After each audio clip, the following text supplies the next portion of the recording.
Alors que l'équipe de France de football figurait parmi les équipes favorites pour cette Coupe d'Europe, elle s'est fait éliminer par la Suisse en les échanges et la communication, dans une équipe, c'est essentiel. En revanche, s'échanger des noms d'oiseaux, ça l'est beaucoup moins en termes de cohésion et d'esprit fédérateur. Point. Dans un papier de ce dimanche 4 juillet, le Parisien revient sur le parcours des Bleus dans le 2020 Euro. Du 26 mai, date du rassemblement de l'équipe, jusqu'au 28 juin, jour de son élimination.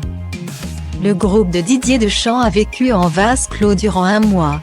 5 semaines durant lesquelles le collectif s'est étiolé et où les relations se sont tendues.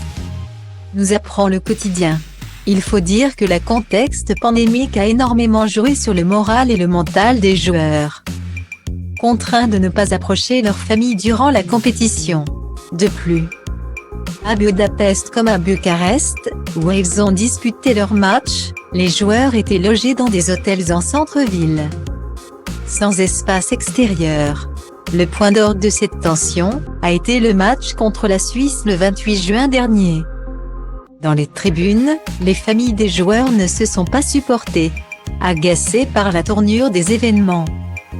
Presque survoltée, la maman d'Adrien Rabiot a profité de l'égalisation suisse pour dire tout le mal qu'elle pensait de Paul Pogba. Puis, lorsque Kylian Mbappé a raté son tir au but, ça a été au tour des parents du numéro 10 d'en prendre pour leur grade.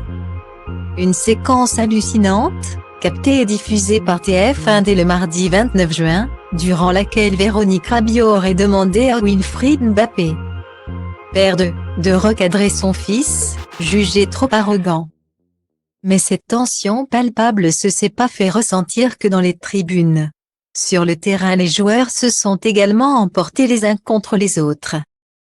Et notamment Paul Pogba et Benjamin Pavard se sont même insultés. Pendant le match, Varane s'en prend à Pavard, qui défend mal sur son côté. Pavard lui répond, « Mais Raph, c'est à cause de Paul qui défend pas », rapporte le Parisien. Sur le terrain, toujours pendant le match contre la Suisse, Varane va voir Pogba pour lui rapporter les propos de Pavard, « Bon, je pense que tu défends pas assez ». Aussitôt, Pogba se dirige vers Pavard en lui demandant, « T'as dit quoi, toi ?» Ça quoi Pavard aurait répondu en l'insultant. Ces embrouilles dignes d'une cour de récréation se sont pourtant bien passées en plein match de Coupe d'Europe, alors que la France s'enlisait dans les dernières minutes contre la Suisse.